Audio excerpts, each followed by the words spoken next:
Hey guys, HJG White from eToro, and today I'm going to be talking about Michael Burry selling all of his Warner Bros. Discovery shares.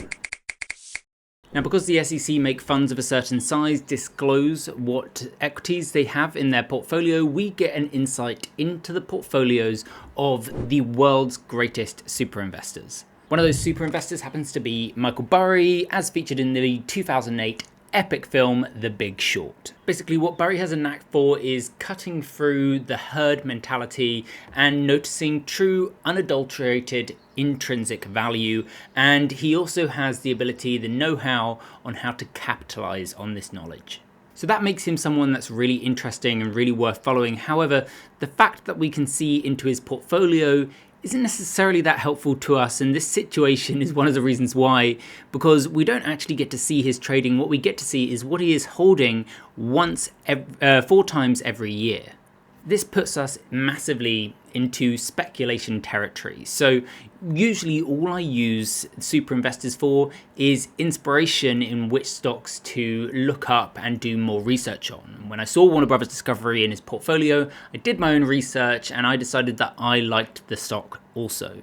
So what do we know? What's the facts? Well, the fact is, now he has sold his position entirely, seemingly from the quarter that we know he bought it from to the quarter that we are in today. He has sold it at a loss. Another thing that we know is that he wouldn't have sold it at a loss unless there was some benefit for him. Perhaps he doesn't think that they're going to be as comfortable paying off their debt or going to have as much free cash flow. However, everything that's happened recently would indicate that Warner Bros. Discovery's debt has gotten cheaper and they are paying off huge quantities of it.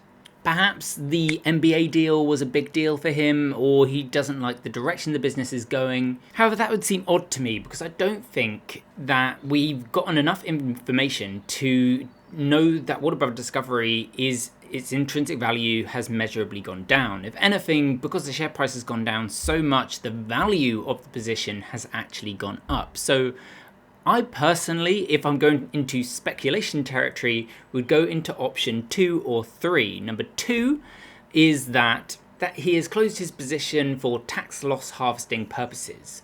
Basically, Warren Buffett has closed a big position, closed some of his Apple position, because he believes that the capital gains tax is likely to go up in the coming years because the government are going to want to try and close their enormous deficit.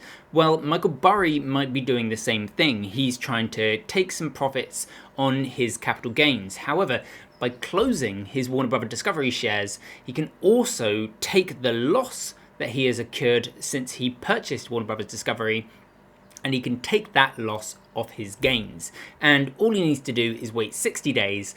I think it's quite unlikely that anything is going to happen to Warner Bros. Discovery stock over the next 60 days.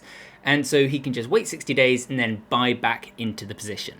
There's also another strategy that Charlie Munger used, which is when he bought his Alibaba stake and he wanted to close some of it for tax loss harvesting reasons, what he instead did was he doubled his position and then 60 or 30 days later closed the original position, because it works in a time sensitive way. So you are able to double your position and then close your old one and take the tax loss harvesting. I'd love to add some graphics to this, guys, but I'm having a really busy week, so you're going to have to imagine some of this. The third thing that I think could possibly be going on here, but I'm not really sure, it wouldn't really be in Michael Burry's style, is that because interest rates are going up and the yields on treasury bonds are so high, a lot of people are pouring money into treasury bonds, and that is taking a lot of money away from stocks. Michael Burry could either want the 5% yield in treasury bonds for like a year or 2 years. I doubt that he would be interested in it for much longer than that, but who knows. But what also could be happening is, because the money is leaving the equity market and going into that, he could actually be seeing other potential opportunities. However, I think we would be seeing those opportunities in his portfolio, and kind of are. We see that Burry has put money into Alibaba and stuff like that. Another thing is, we don't know really how much this is relative to his overall portfolio, because we're just looking at his stock portfolio. The actual Scion Asset Management Fund, whatever, is much larger than its stocks and shares portfolio. So I'm sorry, this video is a little bit less research than I usually go into. I usually have all the references and links and things popping up, but as I said, I'm just having a busy week, and as this is a speculative video, I don't think that a lot of numbers and references will be that useful anyway. So if you enjoyed this video and you want to be rich, all you got to do is